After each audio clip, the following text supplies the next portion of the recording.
वेद्यं वास्तवमत्र वस्तु शिवदम् तापत्रयोन्मूलनम्।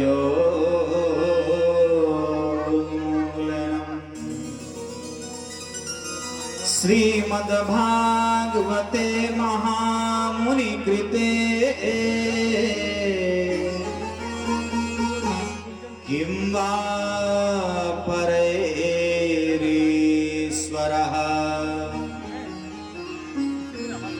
सद्यो हृदयेऽवरुध्यतेऽत्र कृतभिः शुश्रुभिस्तत्क्षणात्।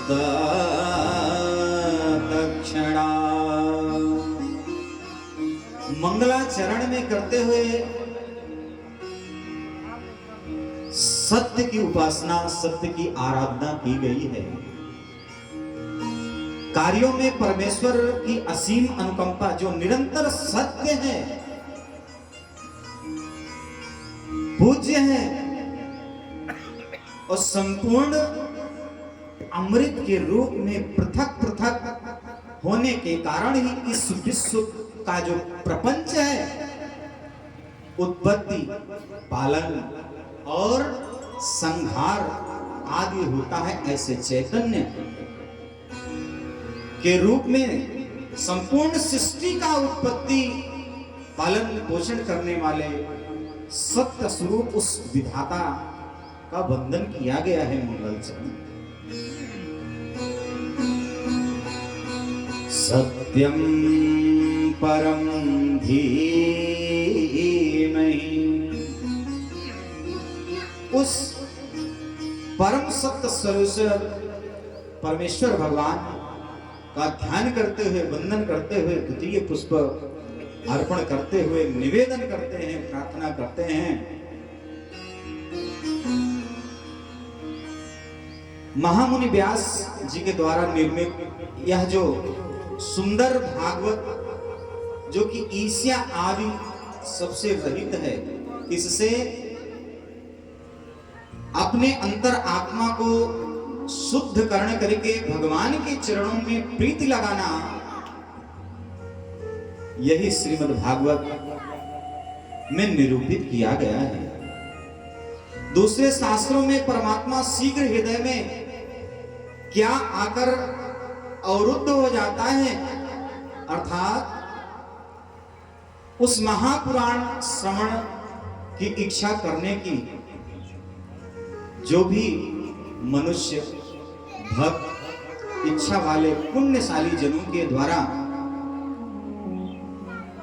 ध्यान करने पर हृदय में विराजित होने वाले उस सत्य स्वरूप परमात्मा का ध्यान करवा जाता है।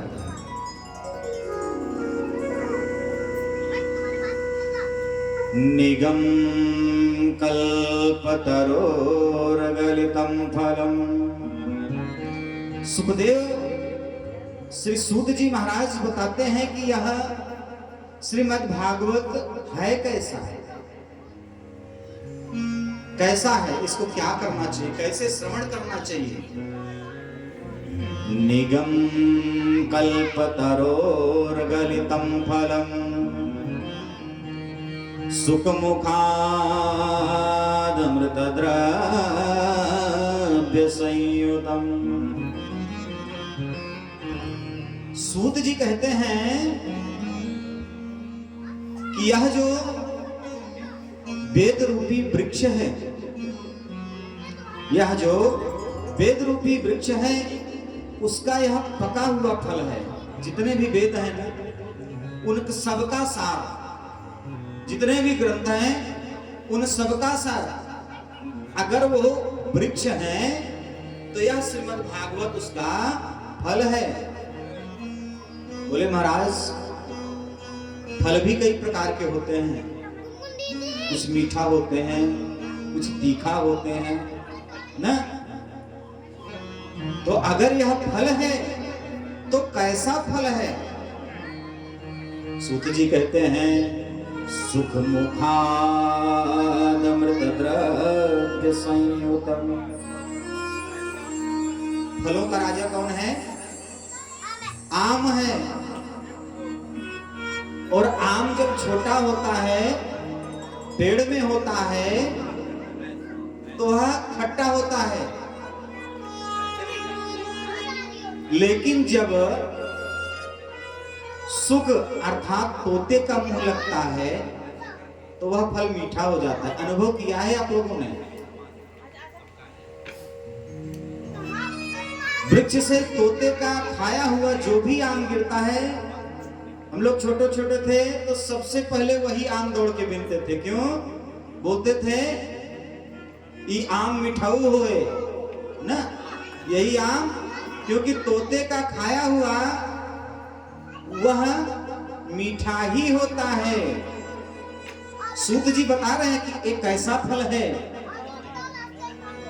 मीठा फल है, और वो भी सुख का मुख अर्थात तोते का मुख लग जाने के कारण यह तो अत्यंत मीठा है। लेकिन इसको लेना कैसे है? तो बताते हैं, पिबत भागवतम रसमालयम। इसको खाया, ऐसा फल है, इसको खाया नहीं जाता है, इसको पिया जाता है। अरे महाराज, भागवत भी पिया जाता है? बोले हाँ, कैसे?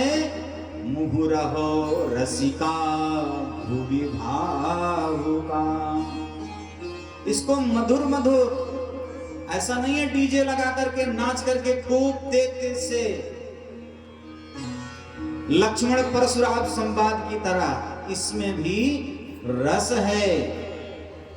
रस के स्वरूप में संपूर्ण वृक्ष का यह जो फल है, वेद रूपी वृक्ष का जो फल है, इसको मुहुर्हु अर्थात शनै शनै स्थिति में पान करना चाहिए। उधर सौनक जी ने कहा नहीं कि ऐसी कथा का सार सुनाइए जो कर्ण रसायनम, हमारे कर्ण में रस घोल दे, आनंद आ जाए। और यहां उसी चीज का वर्णन करते हुए कहते हैं कि निगम कल्पतरो गलितम सुख मुखादमृत द्रव्य संयुतम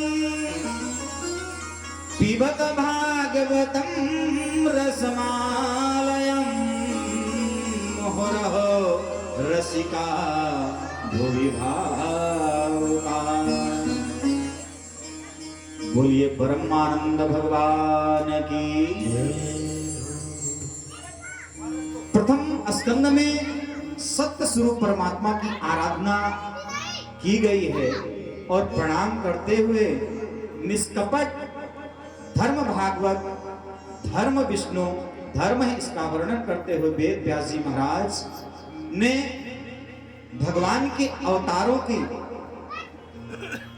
चर्चा किया। उसके पहले सौनक आदि ऋषियों ने श्री सूत जी का पूजन करते हुए 6 प्रश्न किया। क्या? प्राणी मात्र का कल्याण कैसे होगा? प्राणी माने जितने भी प्राणी हैं, प्राणी मात्र का कल्याण कैसे होगा? और प्राणी का परम धर्म क्या है? धर्म क्या है? धर्म यही है, जीना, खाना, आराम करना, एंजॉय करना, यही धर्म है। हम सभी के कल्याण के लिए सौनक जी ने भगवान गुरुदेव भगवान श्री सूत जी से प्रश्न करते हैं कि प्राणी मात्र का कैसे कल्याण होगा, प्राणी का धर्म क्या है, और क्या करें जिससे उसका कल्याण हो। दूसरे प्रश्न में कहते हैं कि हे गुरुदेव भगवान, हमारे शास्त्र अनेक हैं, देवी देवता भी अनेक हैं, लेकिन इन शास्त्रों का निचोड़ क्या है? क्या निचोड़ है? बहुत सारे शास्त्र हैं, इनका निचोड़ क्या है? किन श्रेयः शास्त्र सारः कहाँ स्वतार प्रयोजनम। क्या प्रयोजन है, शास्त्रों का क्या रस है, इसका निरूपण क्या है, निचोड़ क्या है। किम कर्म केवतारस्य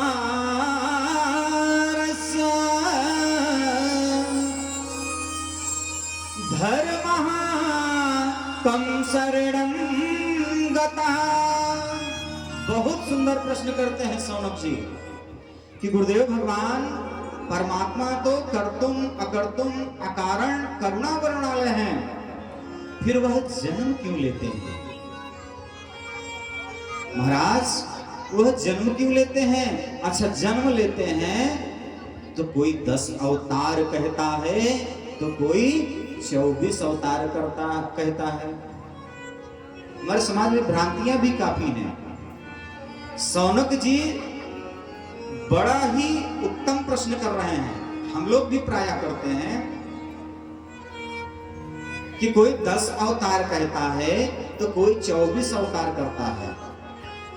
ऐसे समाज में कुछ लोग रहते हैं जो शास्त्रों का अध्ययन नहीं, सत्संग का ज्ञान नहीं, अपने से बड़ों के बीच में बैठ करके आध्यात्म ज्ञान नहीं रखते हैं, वेदों के विषय में नहीं जानते हैं, शास्त्रों के विषय में नहीं जानते हैं, हमारे इस सनातन धर्म के विषय में नहीं जानते हैं और अनेक प्रकार के प्रश्न उठाते हैं, प्रश्न चिन्ह करते हैं।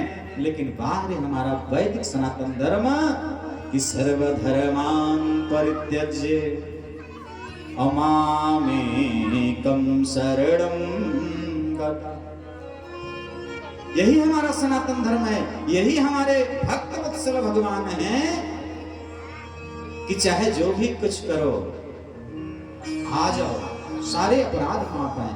अरे प्रेम से भजन करके तो देखो, दिल से याद करके देखो, कायदे से 5G पकड़ा के 6G 7G पकड़ा करके तो देखो। आज हम 5G 6G के चक्कर में AG OG और 2G में पड़े हुए हैं। भगवान कहते हैं जिस गति से आप 2G से 4G 4G से 5G 6 7 की अपेक्षा करते हैं भक्तों, उसी तरह आप इस कलकाल में काल व्याल मुख ग्रास त्रास निरनाश हेतवे। ये जो काल रूपी सर्प के मुख में हम जा रहे हैं ना, तो जिस तरह आप सांसारिक लौकिक सुख को भोग रहे हैं, उसी तरह मेरे भी शरण में आओ। बड़ी सुंदर प्रश्न करते हुए छठे प्रश्न में सौनक जी कहते हैं प्रभु गुरुदेव भगवान जब अपनी लीला को इस धराधाम पर संपूर्ण करके चले गए तो धर्मः किम शरणं गतः। धर्म किसके शरण में गया। हमारे जीवन से जुड़ी हुई संबंधित बातें सब सौनक जी ने प्रश्न किया। अच्छा, सौनक जी के प्रश्न को सुन करके सूत जी महाराज बहुत ही गदगद हुए, बहुत प्रसन्न हुए, क्योंकि जब कोई प्रश्न करने वाला होता है ना, तो उसका उत्तर भी देने में बड़ा आनंद आता है। सौनक जी के किए हुए प्रश्नों को सुन करके सूत जी कहते हैं ऋषियों, आपने बड़ा ही सुंदर प्रश्न किया है। आपके इस प्रश्न का उत्तर देने से पहले मैं अपने गुरुदेव भगवान को प्रणाम करता हूं।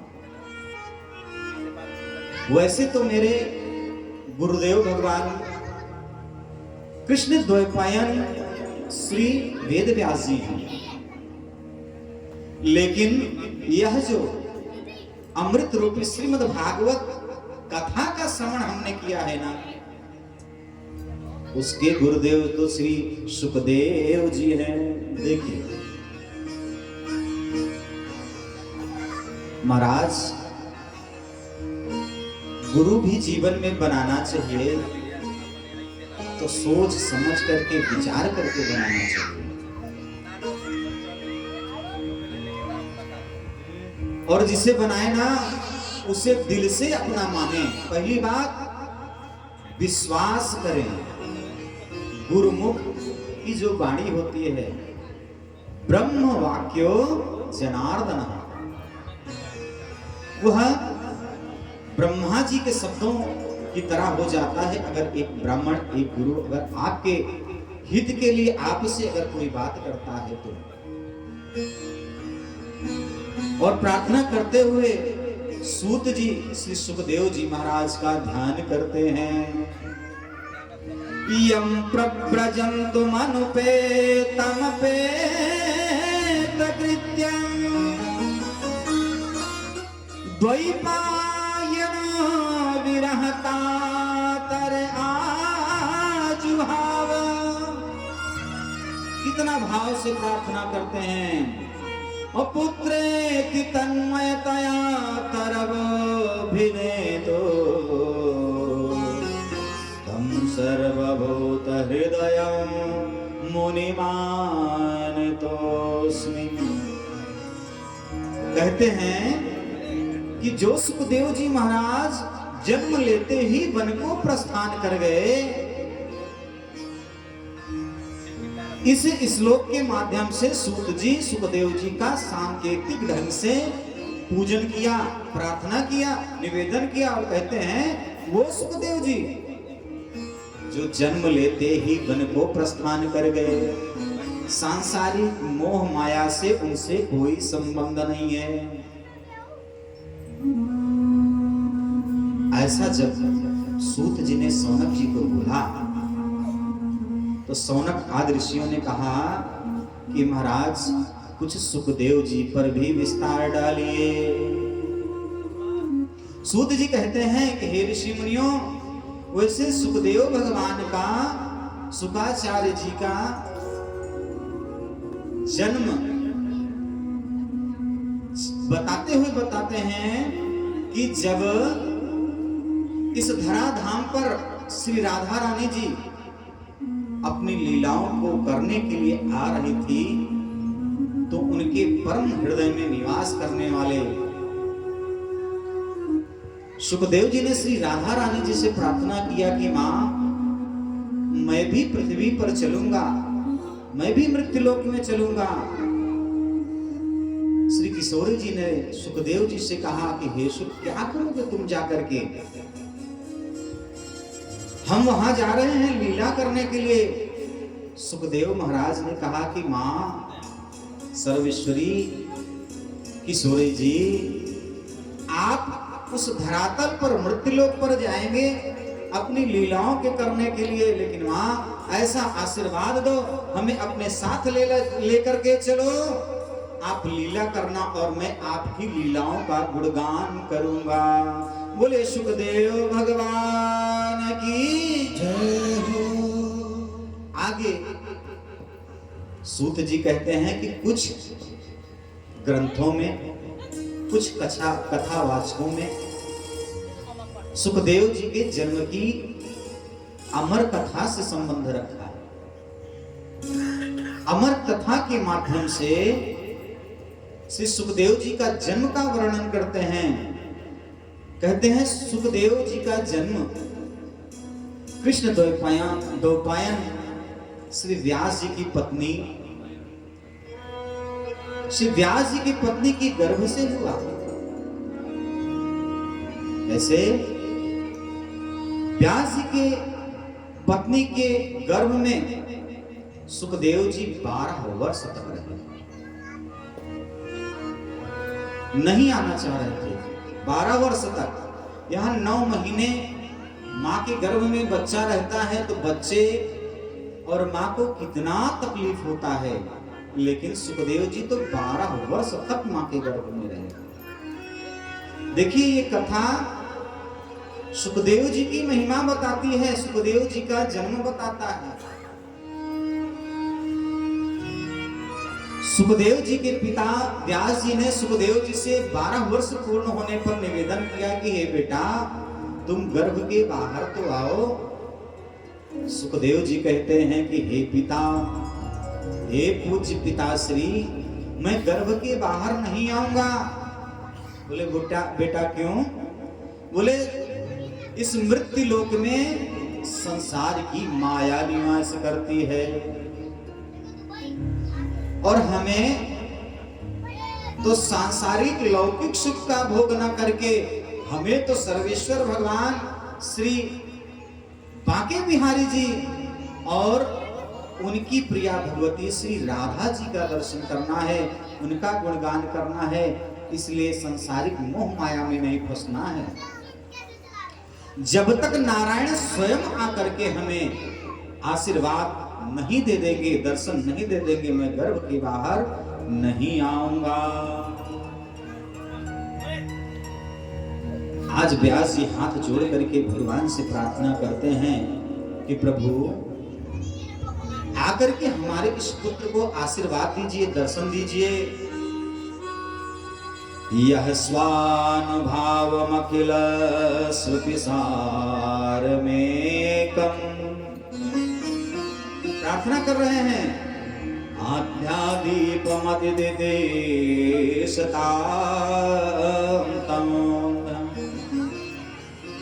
नारायण आकर के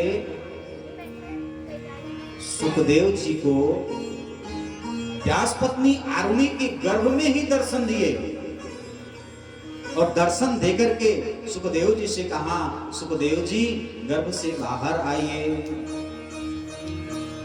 सवै पुषां परो धर्म यतो भक्तिरधोक्षते। सुखदेव जी ने जन्म लिया और जन्म लेते ही वन की ओर निकल पड़े। पुत्र का ऐसा मोह था कि व्यास जी पुत्र के पीछे पीछे हे पुत्र हे पुत्र हे पुत्र कह करके और व्यास जी को पकड़ने के लिए, सुखदेव जी को पकड़ने के लिए जा रहे हैं, लेकिन सुखदेव जी रुकने वाले नहीं हैं। वृक्षों ने कहा कि हे वेद व्यास जी, पुत्र माया में क्यों पड़े हो? यह जिनकी आप प्रतीक्षा कर रहे हो ना, जिनको आप बुला रहे हो ना, यह तो परम तत्व हैं। ये किसी सांसारिक मोह माया में नहीं फंसने वाले हैं, यह परम तत्व हैं। अब प्रश्न यह उठा कि परम तत्व क्या है? वदन्ति तत्त्वविदास्तत्त्वं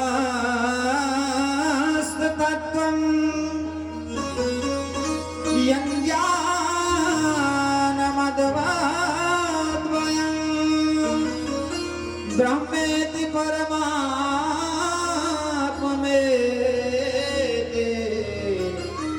भगवानिति सत्यते। जो विद्वान वर्ग लोग हैं ना, बड़े बड़े हमारे ऋषि महर्षि संत गुरु जी, वह ज्ञान को ही परम तत्व कहते हैं। और जो ज्ञानी लोग हैं ना, वह ब्रह्मा जी को परम तत्व कहते हैं। और जो योगी धार्मिक यज्ञ अनुष्ठान करने वाले जो वह भक्त हैं, वो भक्त को भगवान को ही परम तत्व कहते हैं। अतः ईश्वर का साक्षात्कार हो जाने पर उस परम तत्व अर्थात भगवान में निरंतर अपने चित्त को लगाने वाला ही परम तत्व बताया गया है। सिद्ध्यते विद्यते हृदय ग्रंथि सिद्ध्यते सर्व संशयः क्षीयन्ते चास्य कर्माणि हस्त एवात्मैश्वरः। तृतीय अध्याय में भगवान ने श्री सूत जी ने भगवान के 24 अवतारों का वर्णन किया, जिनकी चर्चा हम आगे विस्तार पूर्वक करेंगे।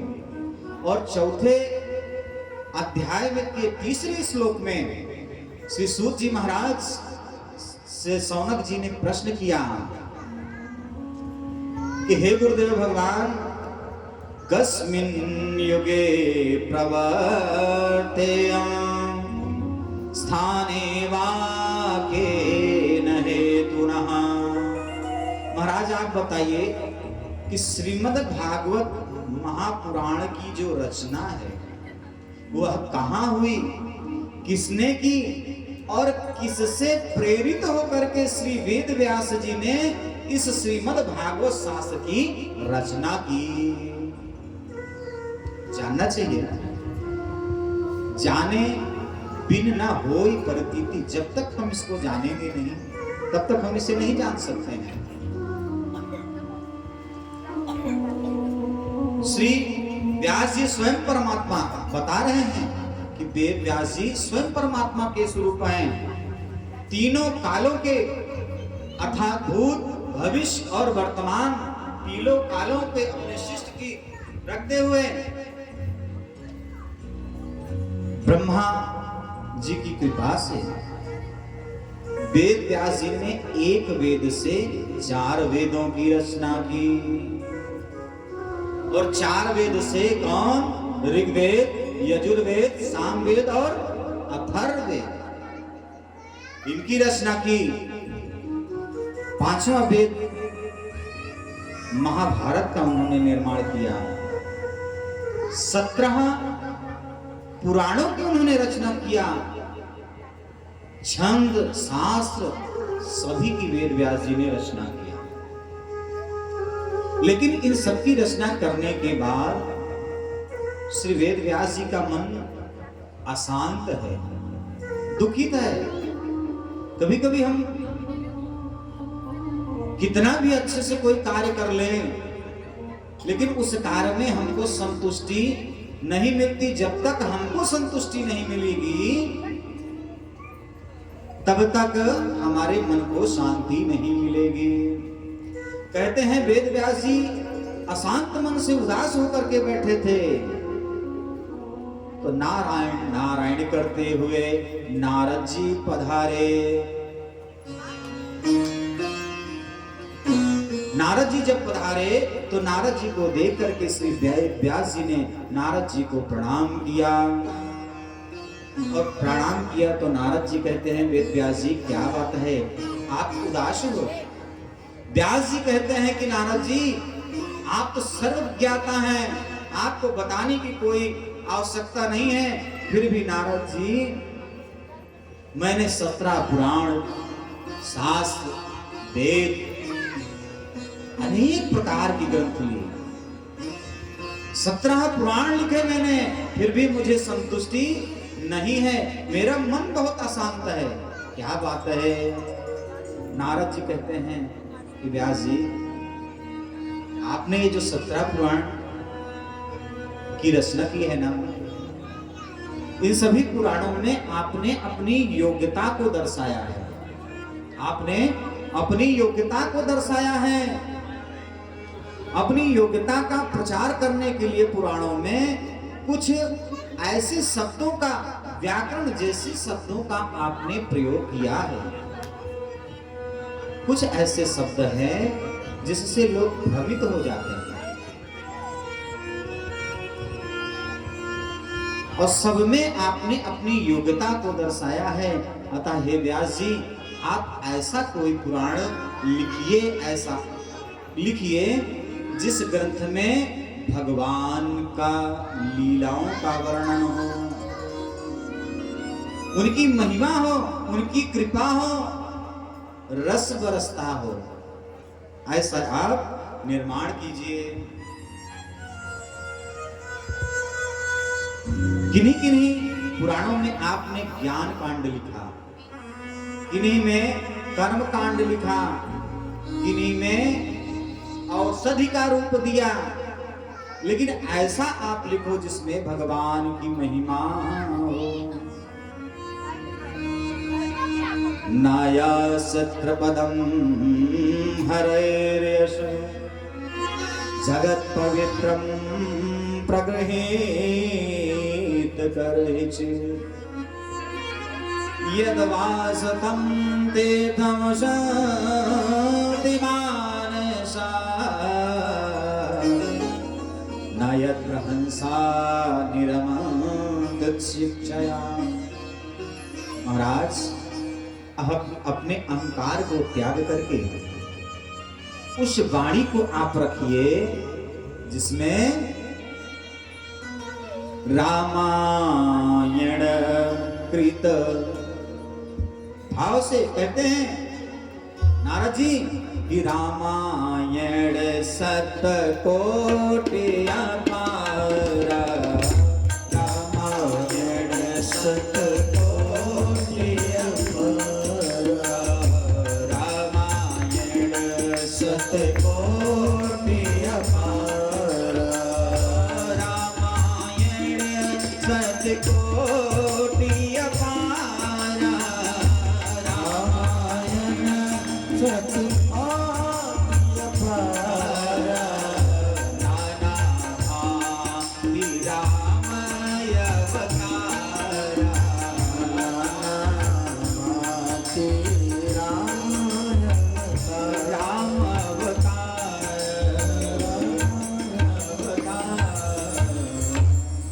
नारद जी कहते हैं कि श्री रामचरितमानस की इतनी प्रतिष्ठा क्यों बढ़ी जानते हैं व्यास जी? क्योंकि तुलसीदास जी ने भगवान राम के अवतार का उद्देश्य और लीलाओं का वर्णन किया,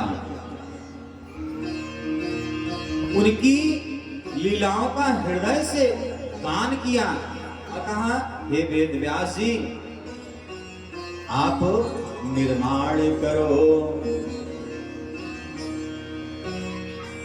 जब आप भगवान की लीलाओं का वर्णन करेंगे ना तो भगवान की जिसके ऊपर अनुकंपा, जिसके ऊपर कृपा हो जाए उसका जीवन ही बदल जाए।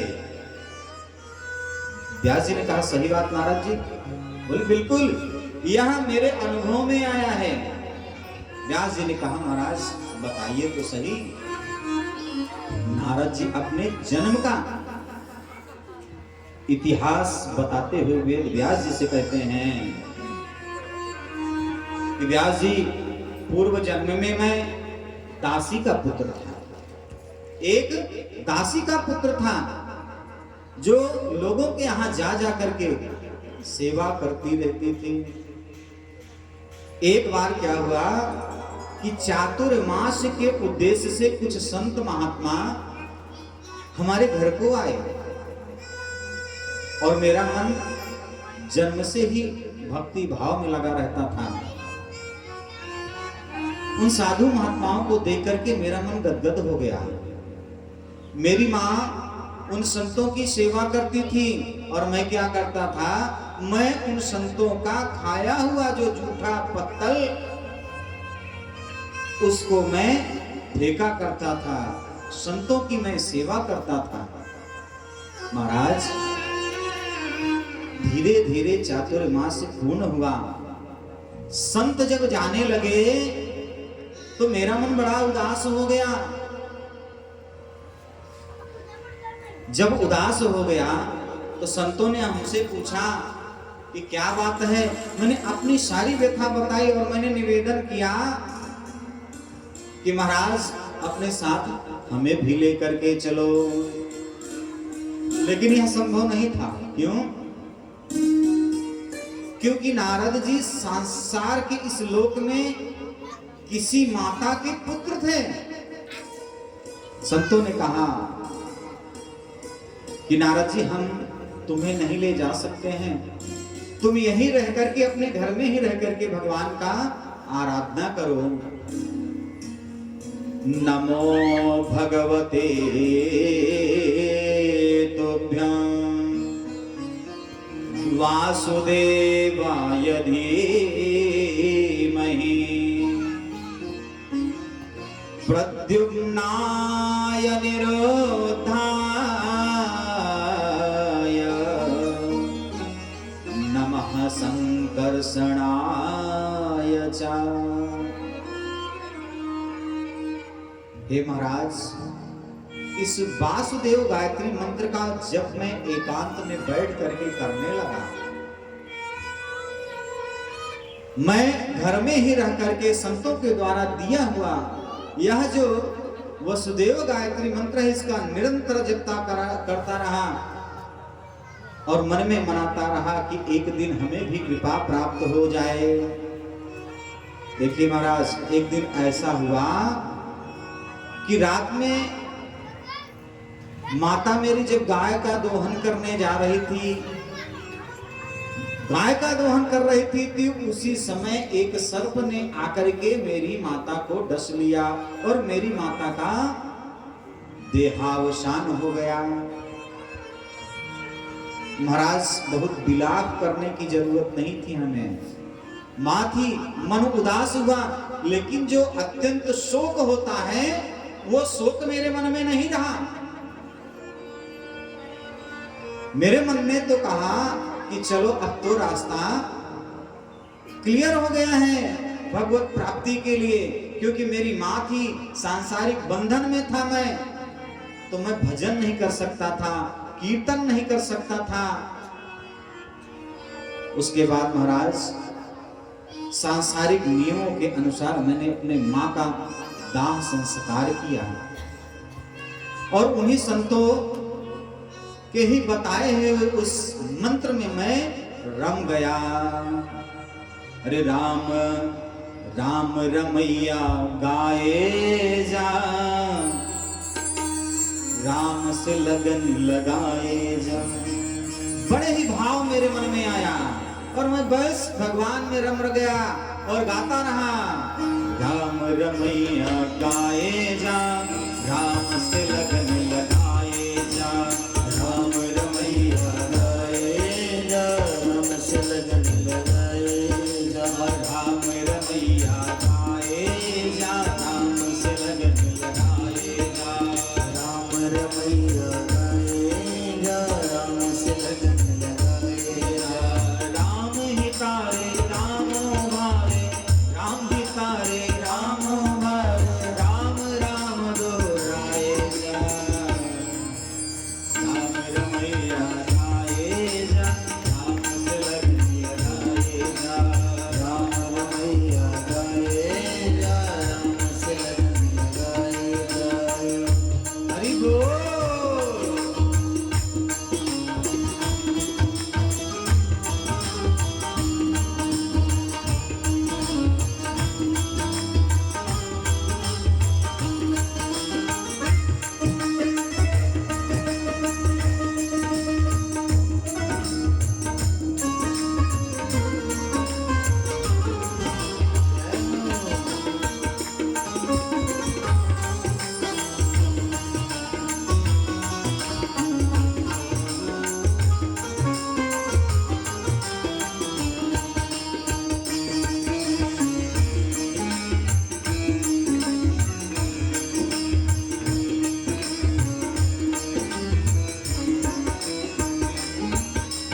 सुबह यहाँ तो शाम यहाँ है,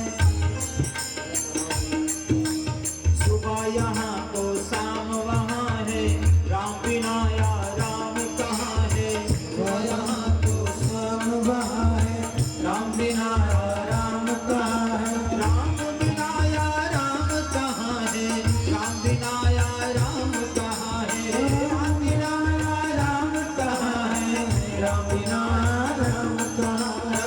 कृष्ण बिना या राम कहाँ है, कृष्ण बिना या राम कहाँ है, कृष्ण बिना या राम कहाँ है, कृष्ण बिना या राम कहाँ है, राम बिना या राम कहाँ है, राम बिना या राम कहाँ है, राम बिना या राम कहाँ है, राम बिना या राम कहाँ है। राम रमैया गाए जा, राम से लगन लगाए जा, राम रमैया गाए जा, राम से लगन लगाए जा। राम ही तारे राम उबारे, राम ही तारे राम उबारे, राम राम दोहराए जा, राम रमैया गाए जा, राम से लगन लगाए जा, राम रमैया गाए जा।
भुलैया भटकाए जब भूल भुलैया भटकाए जब भूल भुलैया बीच भंवर जब अटके नैया बीच भंवर जब अटके नैया बीच भंवर जब अटके नैया भटकाए जब भूल भुलैया भंवर जब अटके नैया भटकाए जब भूल भुलैया भटकाए जब भूल भुलैया भटकाए जब भूल भुलैया भटकाए जब भूल भुलैया भटकाए जब भूल भुलैया राम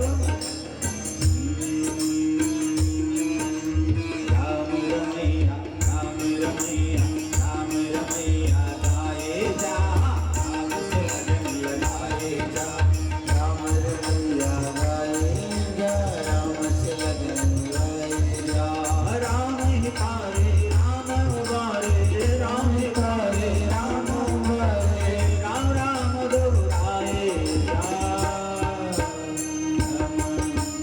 राम राम राम राम राम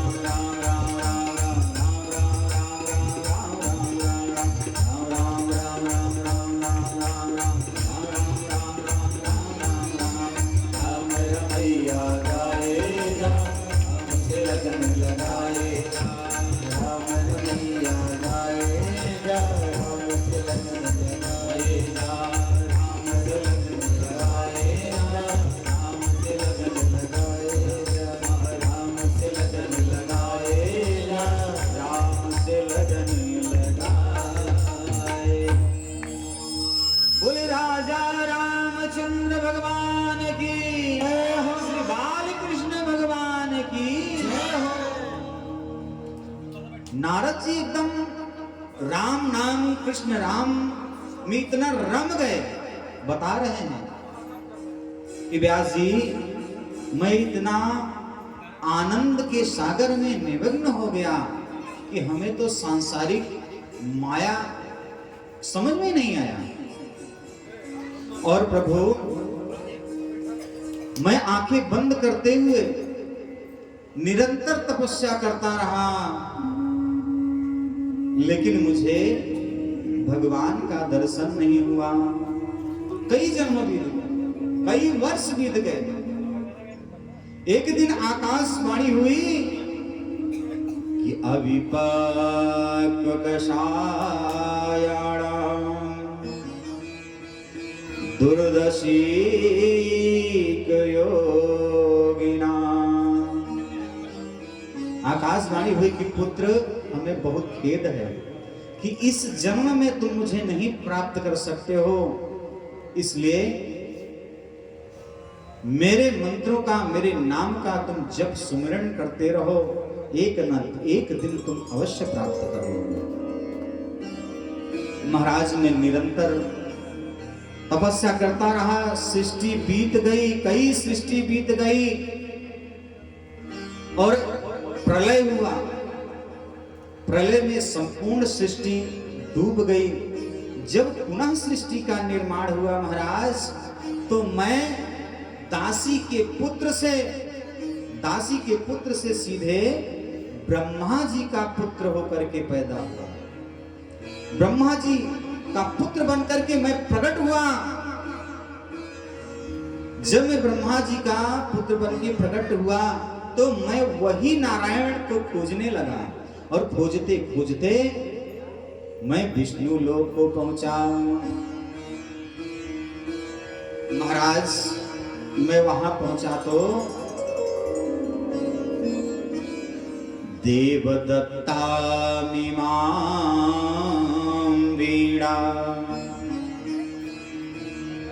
साक्षात भगवान विराजित, और भगवान ने मुझे एक वीणा दिया। और स्वर किसने दिया? बोले स्वर ब्रह्म विभूषितम मूर्छयित्वा हरि कथा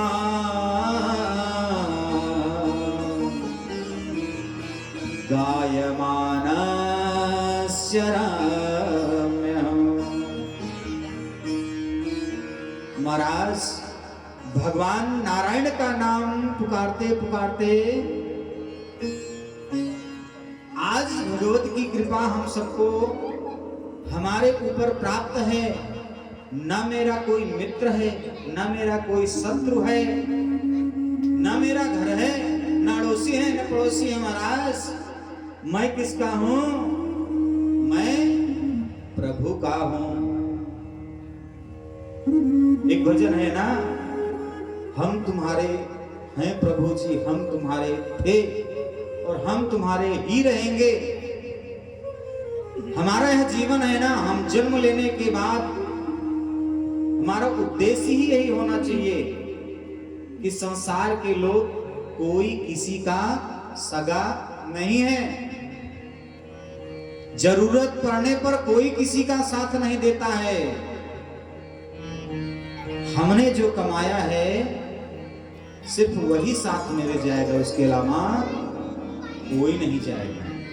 नारद जी ने अपने पूर्व जन्म का पूरा विस्तार पूर्वक वर्णन श्री वेद व्यास जी को बताया।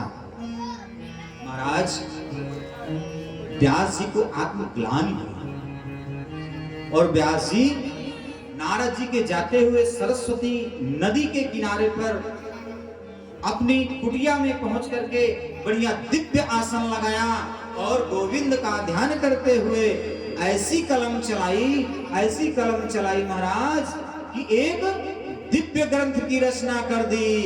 बोलिए भागवत भगवान की जय। जय भागवत कथा, जय श्री भागवत कथा।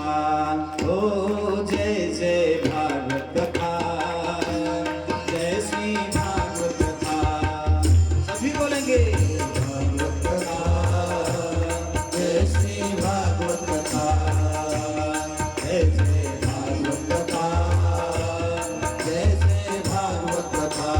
जिसे श्रवण कर मिट जाती है, जिसे श्रवण कर मिट जाती है, जिसे श्रवण कर मिट जाती है, जिसे श्रवण कर मिट जाती है, जन्म जन्म के बना। जय भागवत कथा, जय श्री भागवत कथा, जय जय भागवत कथा, जय श्री भागवत कथा, जय जय भागवत कथा, जय जय भागवत कथा।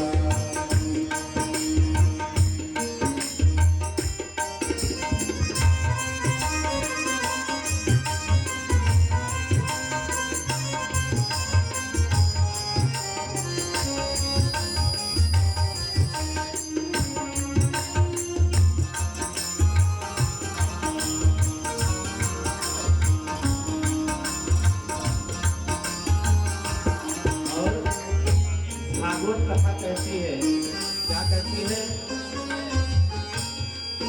जब कुछ भी कर नहीं पाओ तो इनकी शरण में आओ।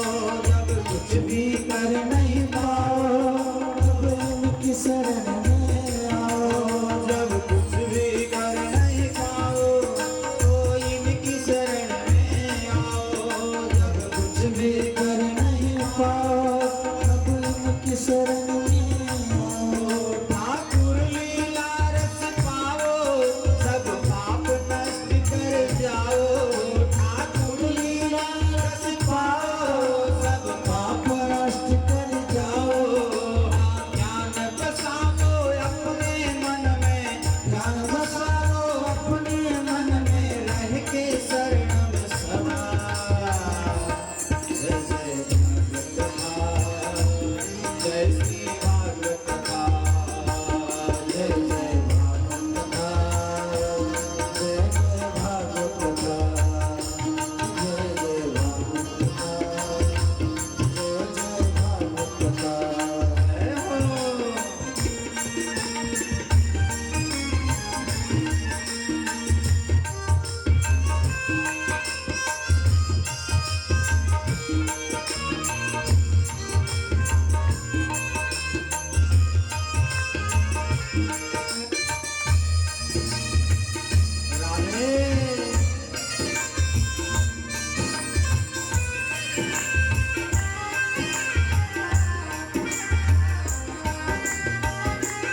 का तन पाया है ना, हम विचार करके देखें जिसकी जितनी उम्र हो गई है कि इस उम्र में हमने किया क्या है।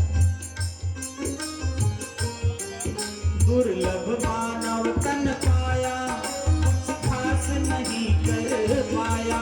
दुर्लभ मानव तन पाया, कुछ खास नहीं कर पाया।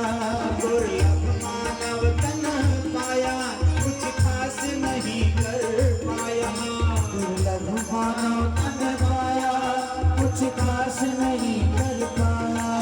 कुछ खास नहीं कर पाया, भैया पेट के भर के आया। कुछ खास नहीं कर पाया, बस पेट भर के खाया। जो लोभ है मन में बसाया, कोई उसका पार न पाया। कोई लोभ है मन में बसाया, कोई उसका पार न पाया। अरे क्या जाओगे हो, संसार से चले जाओगे, क्या लेकर के जाओगे? क्या लेकर के जाओगे जग से? क्या लेकर के जाओगे जग से? दुख दर्द और व्यथा। जय जय राम कथा, जय जय राम कथा, जय जय जय जय भागवत कथा, जय जय भागवत कथा, जय जय भागवत कथा, जय जय भागवत कथा।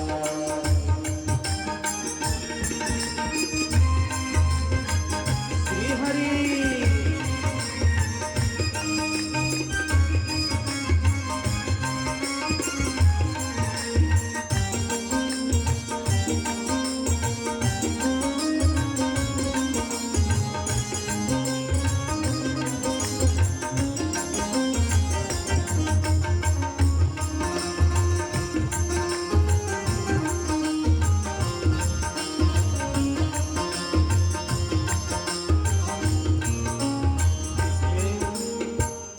इसलिए सदैव भगवान के चरणों में प्रार्थना करना चाहिए कि हे प्रभु, हे माधव कृष्ण मुरारी, हम पर ये कृपा कर डारे। हे माधव कृष्ण मुरारी, हम पर कृपा कर डाली। हम पर ये कृपा कर डारी। हे माधव कृष्ण मुरारी, हम पर कृपा कर डाली। माधव कृष्ण मुरारी, हर ग्रंथ का पुण्य मिलाकर, हर ग्रंथ का पुण्य मिलाकर भागवत जी हमें दे डारे। हर ग्रंथ का पुण्य मिलाकर भागवत जी हमें दे डाली। भागवत जी हमें दे डारे। भागवत जी हमें दे डाली। और इसके पुण्य से मिल जाता है, इसके पुण्य से मिल जाता है। क्या मिलता है? इसके पुण्य से मिल जाता है, इसके पुण्य से मिल जाता है। श्री वैकुंठों का पता, कि जय जय भागवत कथा, कि जय श्री भागवत कथा, जय जय भागवत कथा, जय श्री भागवत कथा। से श्रवण कर मिट जाती है, से श्रवण कर मिट जाती है। से श्रवण कर मिट जाती है। से श्रवण कर मिट जाती है। भव जन्म जनन के व्यथा, कि जय जय भागवत कथा, जय जय भागवत कथा, ओ जय जय भागवत कथा, जय जय भागवत कथा, जय जय भागवत कथा, जय जय भागवत कथा, जय जय भागवत कथा, जय जय भागवत कथा। बोले श्रीमद् भागवत महापुराण की जय हो, ठाकुर जी महाराज की जय हो। हम अपने कन्हैया जी को भाव से ठाकुर जी भी कहते हैं। ये तो हमारे कन्हैया हैं, लेकिन यह जो अमृतमयी रसमयी गंगा जो प्रवाहित हो रही है ना, ये भी ठाकुर जी के यहाँ ही प्रवाहित हो रही है।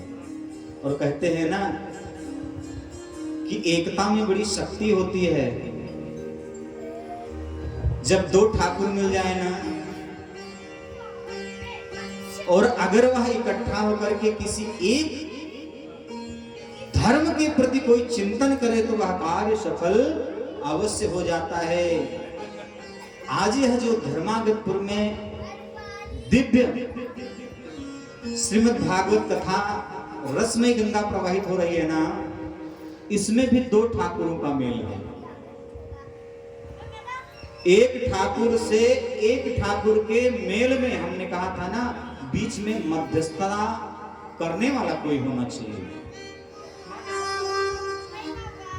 एक जो ठाकुर क्षत्रिय जिनके यहां कथा चल रही है, और एक ठाकुर जी स्वयं। लेकिन भैया कोई दिव्य आयोजन करने के लिए कोई तो मध्यस्थता होती है ना, किसी की कृपा होती है। किसकी कृपा हुई बाबू साहब इस बीच में, इस आयोजन में? परम पूज्य गुरुदेव भगवान की कृपा हुई। बोले गुरुदेव भगवान की, श्री रामानंदाचार्य जगत गुरु भगवान की जय हो। इनकी कृपा हुई तभी आज दो ठाकुर के बीच में ये ब्राह्मण हम सब इकट्ठा हुए हैं। ठाकुर जी की तो कृपा है। आज देखिए कितनी अलौकिक बात। सम्यक प्रास नाम का जो एक आश्रम है ना महाराज, उसी में वेद व्यास जी ने संपूर्ण ग्रंथ की रचना की। और जब रचना उन्होंने कर ली ना, तो हमने कल ही बताया था कि अनुमोदन किसी का होना चाहिए। ज्ञान बांटने से बढ़ता है, ज्ञान बांटने से बढ़ता है, दान करने से बढ़ता है, श्रम करने से पुण्य मिलता है। दान दिए धन ना घटे, और घटे न संचयनी। कितनी सुंदर बात हम लोगों को कक्षा 5-6 की किताबों में बतलाई गई थी कबीर जी के दोहे। लेकिन हम उस अवस्था में समझ नहीं सके, आज भी नहीं समझते हैं, जब तक किसी का आशीर्वाद बीच में ना हो। व्यास जी ने इतने बड़े ग्रंथ की रचना की, लेकिन व्यास जी के मन में ये हुआ कि इस चीज को हमें, इस ग्रंथ को किसी को सुनाना चाहिए, किसी को बताना चाहिए, किसी को ज्ञान देना चाहिए, तभी तो आगे बढ़ेगा। वेद व्यास जी को कोई समझ में नहीं आया, तो वेद व्यास जी को याद आया कि मेरा एक पुत्र है जो नारायण की कृपा में लिप्त हुआ है, लेकिन उसको हम सुनाएंगे कैसे, उसको हम पढ़ाएंगे कैसे, बताएंगे कैसे? व्यास जी ने अपने शिष्यों को भागवत जी का एक श्लोक रटाया, 2 श्लोक, 5 श्लोक रटाया और कहा इसका प्रचार करो। जहां भी मेरा पुत्र होगा उसको ले आओ। शिष्यों ने उस मंत्र को याद करके और गान करने लगे। क्या? बरहा पीडम नटवरवपो कर्णयो कर्णिकारः विभ्राटवास कनककविशं वैजयन्तीं चमारम्। कितनी सुंदर श्लोक के माध्यम से हमारे कन्हैया जी का वर्णन किया। क्या ये आधे टांग वाला जो हमारा कन्हैया है ना, आधि श्लोक में वरहा पीडम नटवरवपो, इतना गा करके, थोड़ा सा गान करके शिष्य चुप हो गए।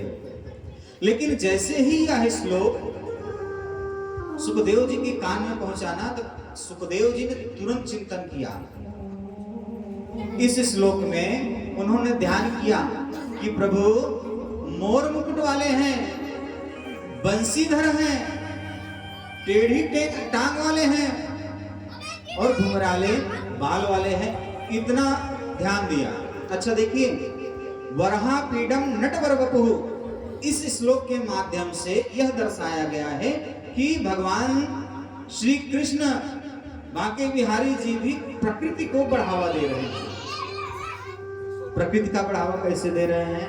महाराज बता रहे हैं कि प्रकृति मोर मुकुट आप, यह जो पंख है मोर में, आपने देखा है कितने रंग का है। अभी हम पेंट करने जाएं, रंग निकालने जाएं, तब भी उतने ढंग से हम नहीं बना सकते हैं। लेकिन वाह रे प्रकृति, आप ध्यान दीजिए कि यह जो मोर का पंख है कितना सुंदर है। वंशी मुरलीधर भगवान के जो अधरों पे वंशी है, वो भी एक वंश का है, एक बांस का है। और महाराज और तो और, हम इनके पूजन में जो भी सामग्रियां प्रयोग करते हैं ना, वो भी सब प्राकृतिक हैं, सब प्राकृतिक हैं। क्या हमारे आचार्य विकास जी पूजन करवा रहे थे, गंध अक्षत पुष्प धूप दीप नैवेद्य षोडशोपचार पूजन, हल्दी सिंदूर वृक्षों से, पुष्प वृक्षों से, लताएं पत्र सब वृक्षों से। अरे महाराज और तो और, वस्त्र जो हमारे कन्हैया जी को पहनाया जाता है ना, उसका भी निर्माण वृक्षों की ही माध्यम से होता है। इसलिए भगवान कन्हैया कहना चाहते हैं कि प्रकृति की पूजा करो, मेरी पूजा तो करो, लेकिन भक्तों प्रकृति की भी साथ में पूजा करो।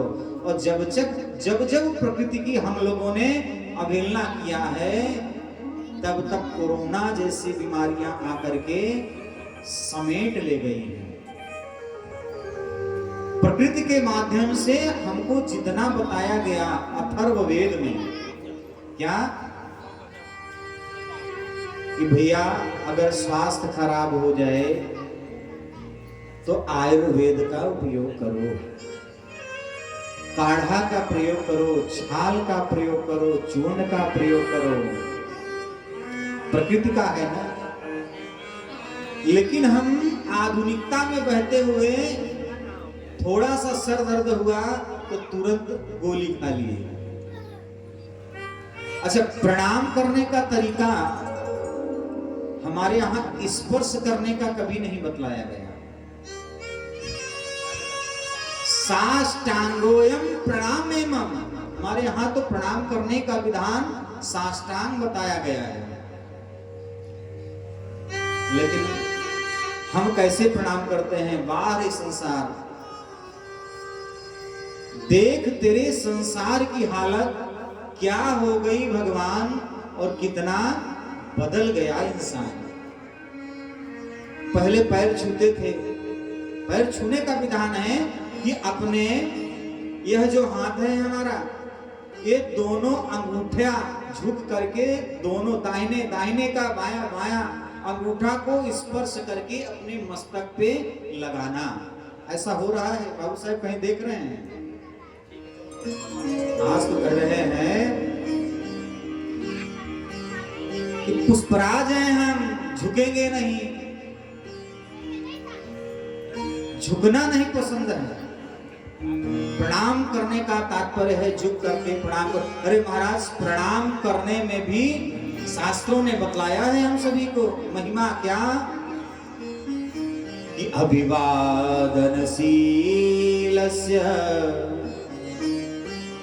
नित्यं वृद्ध्योपसेविनः चत्वारि धर्मस्य वर्धन्ते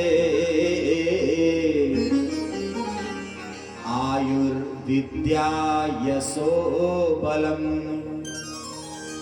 नित्य प्रति प्रणाम करने से 4 चीज की वृद्धि होती है। क्या? आयुर्विद्या, हमारी आयु बढ़ती है। महाराज कैसे बढ़ती है? अपने आप रस्सा लगा के बढ़ती है। कहते हैं कि जब आप भाव से प्रणाम करोगे, नियम से प्रणाम करोगे, तो वो अपने आप आशीर्वाद निकलेगा। कहन काका पलागी, कहन जीव झन न होइए। जैसे आप प्रणाम कर रहे हैं वैसे आशीर्वाद भी मिल रहा है। आप झुक करके साष्टांग प्रणाम कीजिए, तो जब साष्टांग प्रणाम करेंगे तो देखिए जिसको आप प्रणाम कर रहे हैं वो तुरंत झुक करके आपको उठाता है, गले से लगा लेता है, बहुत सारा अपने आप आशीर्वाद देता है। भैया खूब तरक्की करें, खूब गिनने की जरूरत नहीं है, वो एक ही मिनट में बहुत सारा आशीर्वाद दे देता है। लेकिन हमारा यह जो आजकल का नियम है, इसीलिए हमारे यहाँ बताया गया ना कि बिनु सत्संग विवेक न होई। हमें सत्संग, कीर्तन, कथा आदमी जाना चाहिए। समझ, हमारा जन्म ही यही, श्रीमद् भागवत कथा यही बताती है कि हम क्यों आए हैं, क्या करने के लिए आए हैं और क्या लेकर के जाएंगे। हमें जीना, हमें जीने का जो तरीका सिखाती है ना, वह है श्रीमद् भागवत। पहले महाराज झुक करके ही प्रणाम, हम लोगों के भी बाल्यावस्था में था। अच्छा, जैसे आप संस्कार अपने बच्चों को देंगे ना, वैसे ही आपको मिलेगा। हम लोग छोटे छोटे थे तो हम लोगों के परिवार में बड़े बुजुर्गों ने नहीं पैर छूते थे तो लोग डांटते थे। अगर सामने कोई आया हुआ है, हम उसको प्रणाम नहीं कर रहे हैं, और वही हमारे चाचा जी, ताऊ जी या पड़ोस के ही श्रेष्ठ जन, बड़े जन खड़े हुए हैं, तो वो हमको डांटते थे कि पैर छुओ, पैर छुओ नहीं बहुत मार पड़ेगी। संस्कार देते थे। लेकिन ना कोई संस्कार देने वाला है। और अगर कोई 100 में से 2 महापुरुष जागृत भी हो गए, पड़ोसी के बच्चे को कह रहे हैं भैया प्रणाम करो, और जब घर पर अपने बाबू से बताए दे कि चाचा तो हमका डांटत रहे, तो चाचा तो ठीक है, चाची दूसरे दिन उड़ान लेके आ रही, हमरे बेटवा छुआ कैसे थे। तो आदमी इस प्रपंच से मुक्त होने के लिए आंखों पे पट्टी बांध लेता है। हमारा जिस दिन पट्टी बंधना चालू हो गया ना, उसी दिन हमारे इस संसार में धीरे धीरे संस्कार लुप्त हो गया। इस भारत देश में संस्कार लुप्त हो गया। हमारे साथ में हमारे विश्वजीत भैया हैं, हम सभी अमेरिका में थे और हमने देखा कि हमारे भारतवर्ष का जो संस्कार है हम भूलते जा रहे हैं और वो विदेशी अपनाते जा रहे हैं। धोती कुर्ता का पहनना, बनारसी साड़ियों का पहनना, प्रणाम करना, सब उनके पास चला गया है और हमारे पास क्या आ गया है? बाय कैला भैया, वो चाचा जाता बाय कैला, बाय बाय, टाटा कैला, टा। संस्कार हम अपने जैसे सिखाएंगे वैसे हमको प्राप्त होगा। आज आधा संसार तो इसी बात से परेशान है कि उसका पुत्र उसका कहना नहीं मानता है, बहुएं कहना नहीं मानती हैं, बच्चे सुनते नहीं हैं। क्यों भैया? क्योंकि आपने वो संस्कार नहीं दिया। तो तब तो मम्मी कहती थी भैया पापा को एक थप्पड़ मार दे भैया, एक थप्पड़ मार दे पापा को। बच्चा एक थप्पड़ मारता था तो लोग प्रसन्न होते थे, मारा मारा। और बड़ा होकर के जब वही बच्चा एक थप्पड़ मार रहा है तो संसार से बताते हुए घूम रहा है मेरा पुत्र सुनता ही नहीं है। बोया पे बबूल का, तो आम कहां से हो। हमारे यहाँ सबसे ज्यादा जरूरी है वर्तमान समय में संस्कार देने के लिए। पहली बात तो कोई प्रणाम करता नहीं होगा, हाथ उठाइए कितने लोग प्रणाम करते हैं। सुबह शाम अपने माता पिता अपने बड़ों को कौन कौन प्रणाम करता है? अच्छा सुबह शाम जाने दीजिए। प्रत्येक स्त्री का धर्म होता है कि सुबह उठ करके देवी देवताओं का पूजन करने के बाद अपने से बड़े, अपनी सास ससुर अपने पति को प्रणाम करें। ये हमारे देश का संस्कार है कोई जो सुबह सुबह प्रणाम करता है? लाखों में एक हीरा, कोयले की खदान, इसी चीज की हमको जरूरत। अब उनका सपोर्ट ये कर रहे हैं, लेकिन इनके दिल पे हाथ रख के पूछिए अकेले में, भैया सही है? बड़ी अच्छी बात है, प्रणाम करना चाहिए। और हम लोगों में जो कल्चर है भैया, अंगूठे को प्रणाम नहीं कर रहे हैं, धीरे धीरे अंगूठे से एक हाथ ऊपर आकर के घुटने पे आ गया, लोग घुटने पे प्रणाम करते हैं। अरे महाराज घुटना जाने दीजिए भाई। अब तो लोग यही ऐसे करके महाराज पड़ा गया। महाराज कौन आशीर्वाद देंगे बताओ? कहां से लेंगे? गठरी में बांध के दे देंगे? प्रणाम करने का तरीका, नमन करने का तरीका, अगर हम अपने कल्चर, अपने नियम, अपने दिनचर्या में रहेंगे तो क्या करेगी बाधाएं और क्या करेगा स्वास्थ्य। कोरोना ने हमें जीना सिखा दिया। हाथ मिलाना बंद कर दिए भैया, हाथ मिलाना। बताया गया कि भोजन करने से पहले हाथ धो लो। अरे महाराज आधा आधा घंटा में 28 सेकंड हाथ धुलते थे, 22 सेकंड। महाराज 22 सेकंड की जगह 11 सेकंड रोज धुलिए ना, क्या जरूरत है कोरोना को।